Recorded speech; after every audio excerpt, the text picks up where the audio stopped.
తాకట్లో ఉన్న మీ బంగారాన్ని విడిపించి ఆ రోజు ఆన్లైన్ రేటుకి కొంటాం. Sharma gold company. నమస్కారం, సుమన్ టీవీకి స్వాగతం. నేను మానస. ఈ రోజు మనతో పాటు ఉన్నారు ప్రముఖ ఆధ్యాత్మికవేత్త ప్రొఫెసర్ డాక్టర్ ముల్లపూడి సత్యనారాయణ మూర్తి గారు. వారితో మాట్లాడదాం.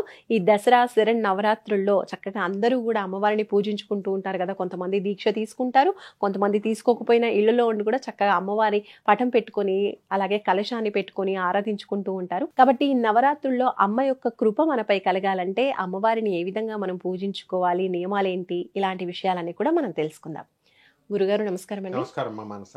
గురుగారు, నవరాత్రుల్లో మహిళలు అందరూ కూడా, మగవాళ్ళు కూడా చక్కగా దుర్గాదేవిని, అమ్మవారిని పూజించుకుంటూ ఉంటారు. కాబట్టి కొంతమంది మాల ధారణ కూడా చేస్తూ ఉంటారు. దానికి ప్రత్యేకమైన నియమాలు ఉంటాయి, ఇవన్నీ కూడా ఫాలో అవుతూ ఉంటారు. అయితే నిత్య జీవితంలో ఇప్పుడు మనలాంటి సామాన్యులందరూ కూడా ఈ 9 రోజులు అమ్మవారిని ఏ విధంగా పూజించుకోవాలి? కొంతమంది ఫోటో పెట్టుకొని పూజించుకుంటూ ఉంటారు, కొంతమందికి కలశం పెట్టుకునే సాంప్రదాయం ఉంటుంది, ఉండదు. మరి వాళ్ళు ఎలా పూజించుకోవాలి, ఎలాంటి నియమాలు పాటించాలి, ఈ 9 రోజులు కూడా తెలియచేయండి. అరుణాం కరుణాతరంగితాక్షిం ధృతపాశాం కుశపుష్పబాణ చాపాం అణిమాధివిరావృతాం అయూకైః అహమిచ్చేవ విభావయే భవానీం.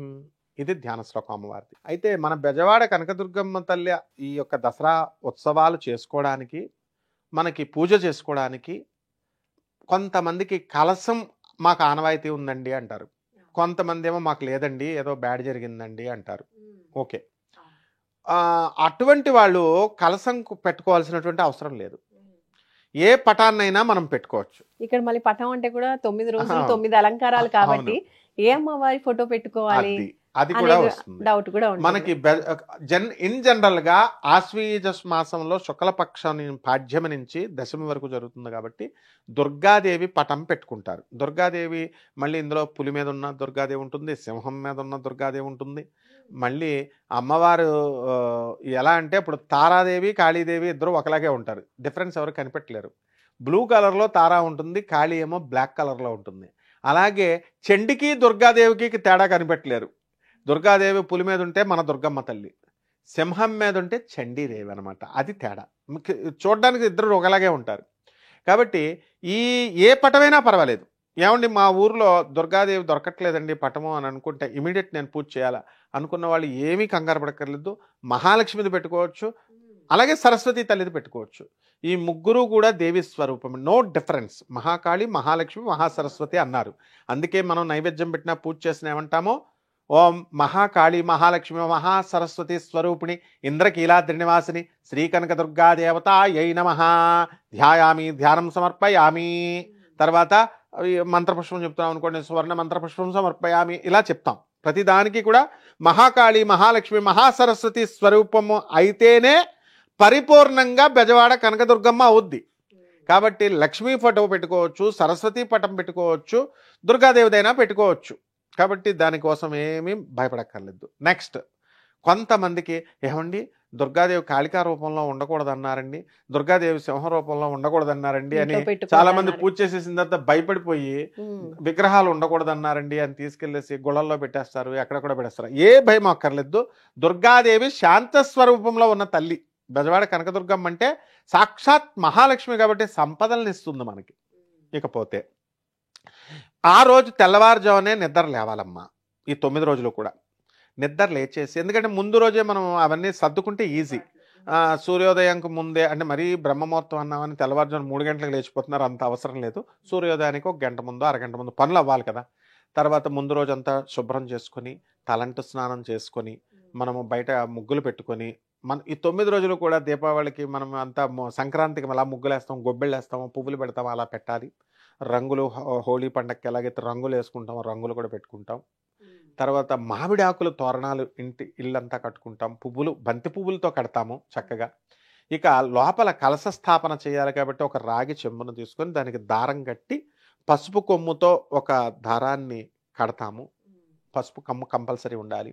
ఆ తర్వాత 5 తమలపాకులు కానీ 5 మామిడాకులు కానీ పెట్టి, ఒక కొబ్బరికాయ, చాలామంది పీచు ఉన్నటువంటి కొబ్బరికాయ ఎండిపోయింది పెడతారు, లేదా మామూలు కొబ్బరికాయని పెట్టి ఇక్కడ కలసానికి జాకెట్ గుడ్డ పెడతాము. ఎర్రనిదైనా, గ్రీన్దైనా, పసుపుదైనా, ఏదైనా పర్వాలేదు, ఒక బ్లాక్ పెట్టాం.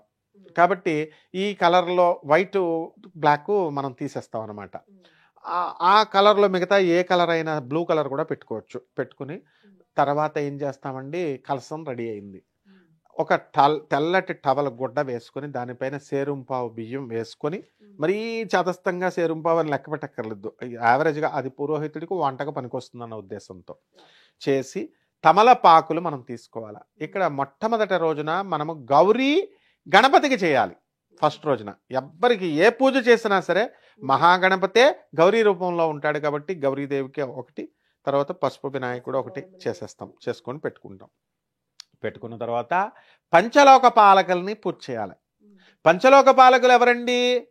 బ్రహ్మ, విష్ణు, రుద్రుడు, మహేశ్వరుడు, శివుడు, గణపతి అండ్ ఆఖరిగా దుర్గమ్మ తల్లి, అమ్మవారు పార్వతి, గౌరీ. వీళ్ళ ఐదుగురిని మనం ఐదు తమలపాకుల్లో పెట్టుకోవాలి. పసుపు కొమ్ము, ఎండు ఖర్జూరము, పుష్పము, అరటిపండు పెడతాం. ఆ తర్వాత అష్టదిక్పాలకుల్ని 8 మందిని, నవగ్రహాలు 9 మందికి పెడతాం. సత్యనారాయణ స్వామి వ్రతం ఎలా చేస్తాం అలా పెట్టాలి. ఫస్ట్ రోజున ఏ పూజ చేసినా ఏ వ్రతం చేసినా ఇది ఆచారం. మండపారాధన అంటారు. దాని ముందు పుణ్యావాచనం చేసుకుంటాం, అంటే శుద్ధి చేసుకుంటాం. మంత్రాలు రాని వాళ్ళు ఏం పర్వాలేదు, ఇప్పుడు మరి పురోహితుడే వచ్చి చేయాలని ఏం లేదు. మనం ఇంట్లో శుద్ధి చేసుకుని దానిపైన పీట వేసేసి దానిపైన ఇవన్నీ పెట్టేస్తాం. పెట్టేసి కలసం మధ్యలో పెట్టుకుంటాం. పెట్టుకొని అమ్మవారికి చక్కగా మంత్రం ఓం దుర్గాయై నమః, సింపుల్ మంత్రం. దీంతో చేస్తే చాలమ్మా. ఇప్పుడు ఏమండి మరి మా పక్కింటి వాళ్ళంతా క్రీమ్ క్రీమ్ క్రీమ్ హూం హూం క్లీం క్లీం ఇలా మంత్రాలు చదువుతున్నారండి అంటే ఏం అవసరం లేదు. శ్రీ దుర్గాయై నమః ఇది చాలు. ఇంకా మనం ఆంధ్ర ప్రజలకి, తెలుగు ప్రజలకి ఏం చెప్పక్కర్లేదు, వెల్ పాపులర్. ఎవరిని కదిలించినా శ్రీమాత్రే నమః, శ్రీ గురుభ్యో నమః అంటారు. కాబట్టి అది మనం చెప్పకూడదు, అందరూ వాళ్ళకి వచ్చేసింది. కాబట్టి శ్రీ దుర్గాయే నమః అన్న మంత్రంతో చక్కగా అమ్మవారికి కుంకుమార్చన చేసుకోవాలి రోజు కూడా. అష్టోత్తర శతనామ పూజ అంటే 108 నామాలతో ఓం దుర్గాయ నమః, శివాయ నమః, భవాన్యే నమః, కాత్యాయన్యే నమః, ఇవే ఆ మంత్రాలు అష్టోత్తరం చేసుకోవాలి.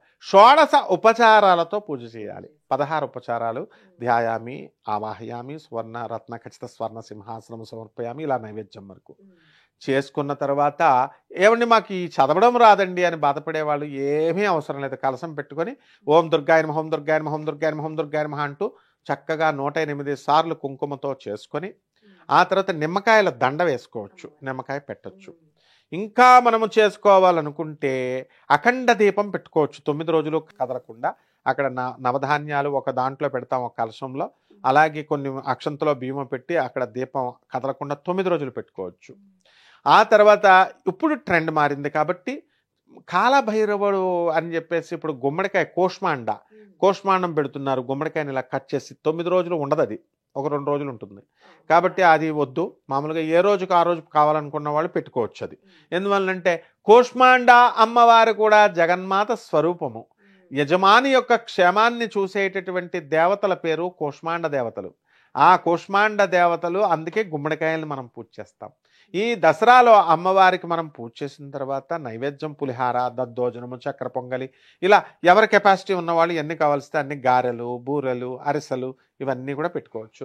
పెట్టుకున్న తర్వాత దక్షిణ తాంబూలాలన్నీ ఇచ్చిన తర్వాత అమ్మవారికి కదలీ ఫలాలు అంటే అరటిపళ్ళు, నారికేళం, కొబ్బరికాయలు, దానిమ్మ పళ్ళు ఇవన్నీ పెట్టేయచ్చు.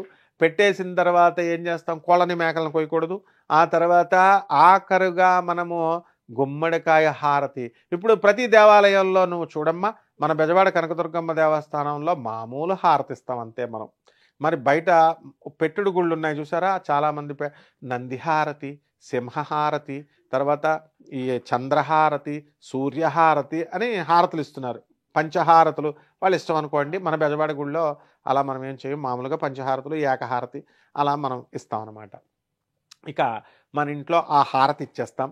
హారతి ఇచ్చేసిన తర్వాత అనయా ధ్యానావాహనాది షోడశోపచార పూజయా చ జగన్మాత దుర్గాదేవి సుప్రీతో సుప్రసన్నో వరదో భవంతు, శ్రీ దుర్గాదేవి అనుగ్రహం సిద్ధిర్భవతు అని చెప్పేసి ఆ లాస్ట్లో ఒక మంత్రం, ఇవన్నీ చెప్పక్కర్లేదు, దండం పెట్టుకొని ఆఖరిగా ఏ తత్ఫలం, నేను చేసినటువంటి ఈ పూజాఫలం అంతా కూడా మన దగ్గర పెట్టుకుంటే 100 రూపాయలు ఉందనుకో 100 ఉంటుంది. అమ్మవారికి ఇచ్చేసామనుకో అది 1,00,00,000 రూపాయలు చేసి ఇస్తుంది. అందువలన ప్రతి ఒక్కళ్ళు కూడా ఏ పూజ బెజవాడ దేవస్థానంలోనే కాదు, మన ఇంట్లోనే కాదు, ఎప్పుడు ఏ పూజ ఈ పూజ అని కాదు, ఏ పూజ అయినా సరే ఏ తత్ఫలం శ్రీ దుర్గాదేవత అర్పణమస్తు అని దుర్గాదేవికి మనం చేస్తున్నాం కాబట్టి దసరాలో దుర్గాదేవికి ఇచ్చేస్తాం. శివుడు పూజ చేస్తే శివుడికి ఇచ్చేస్తాం. అలా ఎవరు సమర్పించడం వల్ల అది కోట్ల రెట్లు ఫలితం తీసుకొచ్చి అమ్మవారు మనకి ఇస్తుందన్నమాట. తర్వాత ఉపవాసం చేయాలి. ఉపవాసము అంటే చాలామంది తిండి మానేస్తారు. అదొక్కటే కాదమ్మా, నేస్తారు, అదొక్కటే అనుకుంటారు పాపం. కాదు, ఉప అంటే దగ్గరగా, వాసము అంటే వసించుట, అంటే ఆ రోజంతా కూడా దుర్గాదేవి గురించి ఆలోచిస్తూ సెల్ ఫోన్లు పక్కన పెట్టేసి ఆ దుర్గా సప్తశతులు ఉన్నాయి, దేవీ భాగవతాలు ఉన్నాయి, పురాణాలు ఉన్నాయి. మొత్తం మన యూట్యూబ్లో ఇప్పుడు మన గురువులందరూ కూడా చెప్తున్నారు దుర్గాదేవి గురించి, దేవి పురాణాల గురించి, గతంలో అందరూ ఉన్నాయి, అవన్నీ వినొచ్చు. తర్వాత అంటే లేకపోతే లలితా సహస్ర పారాయణ బ్యాచీలు ఉన్నాయి. ఇప్పుడు చక్కగా లలితా సహస్రం మనం చదువుకోవచ్చు. అండ్ ఇప్పుడైతే 11 సార్లు 21 సార్లు చదివే వాళ్ళు కూడా ఉన్నారు. అన్నిసార్లు చదవక్కర్లేదు, ఒక్కసారి చదివితే చాలు, జగన్మాత అయినటువంటి ఆ దుర్గాదేవి ఇస్తుంది. ఇది మనము చెప్పేటటువంటిదంతా కూడా బెజవాడ కనకదుర్గమ్మ దేవి సాంప్రదాయాన్ని అనుసరించి చెప్తున్నాం, ఆ గుడి సాంప్రదాయాన్ని అనుసరించి చెప్తున్నాం మనం. కాబట్టి ఇది రోల్ మోడల్ మొత్తం భారతదేశానికే కాదు, ప్రపంచంలో ఉన్నటువంటి తెలుగువారు ఎన్ఆర్ఐలు అందరికీ కూడా బెజవాడ కనకదుర్గమ్మ దేవస్థానంలో జరిగే పూజలే role model. It was an ideal puja. కాబట్టి ఇక్కడ ఏ మేకలు ఏ కోళ్ళని వేయకూడదు. అండ్ కూరగాయలతో అలంకారం చేసుకోండి, పువ్వులతో. ఏమండి మరి ఏ పుష్పాలండి అంటే చామంతి, పూబంతి ఇవన్నీ ఉన్నాయి కదా మనకి. ఆ సీజన్లో దొరికే మల్లె పువ్వులతో సహా అమ్మవారికి అన్నీ పెట్టొచ్చమ్మా, సన్నజాజి అన్నీ. మనం దొరికితే తామర పూలు పెట్టండి, కదంబ పుష్పాలు పెట్టండి, లేకపోతే ఆ సీజన్లో ఏ పువ్వులైతే దొరుకుతున్నాయో ఆ పువ్వులు పెట్టండి. ఆ పువ్వులు పెట్టి కర్పూర హారతి. ఇక్కడ ఇంకోటి కూడా ఈ మధ్య కాలంలో డెవలప్ అయింది, పచ్చ కర్పూరం. అది కూడా పెద్ద కాస్ట్లీ కాదు, పచ్చ కర్పూరంతో కూడా మనం చేయొచ్చు. ఆ విధంగా లడ్డూలు కూడా మనం నివేదన పెట్టి పచ్చ కర్పూరం వేసిన లడ్డూలు కూడా అమ్మవారికి నివేదన చేస్తున్నాం. ఈ విధంగా ఆ దుర్గాదేవి యొక్క మహిషాసుర మర్దని ఎలా చేసింది, ఈ ఉదంతాలు, బెజవాడ కనకదుర్గమ్మ దేవస్థానం చరిత్ర, స్థల పురాణాలు, అమ్మవారి యొక్క సంబంధించినటువంటి కథలు చదువుకోవడమే ఉపవాసం. కాబట్టి ఇక్కడ ఉదయమే చేసేటటువంటి వాళ్ళు మధ్యాహ్నం భోజనం చేసి కొంతమంది సాయంత్రం టిఫిన్లు తింటారు, కొంతమంది నక్తము అనేటటువంటి రీతిన ఉపవాసం పాటిస్తారు. వాళ్ళు ఏం చేస్తారంటే పొద్దున్న నుంచి సాయంత్రం దాకా ఉండి పూజ అయిన తర్వాత వాళ్ళు చంద్రుని చూసి అప్పుడు తింటారు. చాలా మంది దేవాలయాలకి వెళ్ళాలేమో అనేటటువంటిది బాగా ఎక్కువైపోయిందమ్మా. అంటే పూజ అయిన తర్వాత కంపల్సరీ దేవాలయంకి వెళ్ళడము. దేవాలయాలకి వెళ్ళాల్సినటువంటి అవసరం లేదు, కుదిరితే వెళ్ళండి. ఉపవాసం ఉన్నవాళ్ళు కుదిరితే వెళ్ళాలి. అంటే దేవాలయము అనేది మన ఇంట్లోనే దేవత ఉండగా దేవాలయాలకు కుదిరిన వాళ్ళు వెళ్ళాలి. వెళ్ళకపోతే నేను మిస్ అయిపోయానని బాధపడే వాళ్ళు ఉన్నారు. అందుకోసం వాళ్ళ కోసం చెప్తున్నాను. ఏదో పనులు డ్యూటీల నుంచి చేసి వచ్చిన వాళ్ళు పాపం వెళ్ళకపోయినా ఏం బాధపడాల్సిన అవసరం లేదు. దేవాలయంలోనే దేవత ఉంది అని అనుకోకూడదు. మన పూజా మఠంలో మనం ఏం చేసామో స్థాపయామి, పూజయామి, ఇదం ప్రతిష్ఠ అక్కడ ప్రతిష్ఠించుకున్నాం మనం. కాబట్టి మన ఇంట్లోనే ఆ దుర్గమ్మ ఉంటుంది. కాబట్టి గుమ్మడికాయని మనము హారతిచ్చి బూడిద గుమ్మడికాయని కూడా అక్కడ పెట్టుకొని ఆ 9 రోజులు పూజ అయిపోయిన తర్వాత దీపానికి దూరంగా పెట్టాలి, లేకపోతే గుమ్మడికాయ పాడైపోతుంది. దూరంగా పెట్టి ఆ 9 రోజులకు ఫుల్ పవర్ వస్తుంది. ఆ యొక్క గుమ్మడికాయని తీసుకెళ్ళి మనం గుమ్మాన్ని కట్టుకోవచ్చు. అలాగే యంత్రాలు ఉన్నవాళ్ళు ఉంటారు చాలామంది, ఆ యంత్రాలు అక్కడ పెట్టుకోవచ్చు. శ్రీచక్ర యంత్రాలు, మహాలక్ష్మి యంత్రాలు, సరస్వతి యంత్రాలు అన్నీ అక్కడ పెట్టుకొని దానిపైన మనం కుంకుమార్చన చేసుకొని అభిషేకాలు కూడా చేసేటటువంటి వాళ్ళు ఉన్నారు. మరి అటువంటి వాళ్ళంతా కూడా దుర్గా సూక్తం చదువుకోవచ్చు. లేకపోతే అభిషేకంలో శివుని అర్ధనారీశ్వర తత్వం కాబట్టి పార్వతీదేవి, ఆ దుర్గాదేవి ఆ అభిషేకం పంచామృతాలతో అభిషేకం శుద్ధి చేయొచ్చు, అలా జల్లొచ్చు. అభిషేకం అమ్మవారికి చేసుకోవచ్చు. శుద్ధోదక జలం మామూలు నీళ్లతో కూడా చేసుకోవచ్చు. చేసుకొని ఈ రకంగా బెల్లం ముక్క నివేదన పెట్టొచ్చు. ఏది లేదండి మాకు కెపాసిటీ లేదండి అనేవాళ్ళు ఇన్ని నైవేద్యాలు చక్కగా బెల్లం ముక్క పెట్టేసి చేస్తే అమ్మవారి యొక్క పరిపూర్ణమైనటువంటి అనుగ్రహం మనకి 10 రోజుల దసరా ఆ యొక్క ఫలితం మనకు వస్తుందమ్మా. నవరాత్రుల్లో అమ్మవారిని ఏ విధంగా పూజించుకోవాలి ప్రతి ఒక్కరు అనే విషయాలు తెలియజేసినందుకు ధన్యవాదాలు గురుగారు. నమస్కారం. ధన్యవాదాలమ్మా. చూస్తున్నారు కదండి, చక్కగా ఈ విధంగా అంటే మన శక్తి కొలది, అలాగే మనకు ఉన్నటువంటి సమయాభావాన్ని కూడా దృష్టిలో పెట్టుకొని చక్కగా ఇంట్లో పూజ చేసుకోవచ్చు. అలాగే నైవేద్యాన్ని సమర్పించడం, ఉపవాసం ఏ విధంగా ఉండాలి, ఏ విధంగా పూజ చేసుకోవాలి అనే విషయాలు మన గురుగారు తెలియజేశారు. కాబట్టి తప్పకుండా నవరాత్రుల్లో ఇవన్నీ కూడా పాటించి అమ్మవారి యొక్క ఆశీస్సులని పొందే ప్రయత్నం చేద్దాం. చూస్తూనే ఉండండి సుమన్ టీవీ. నమస్కారం.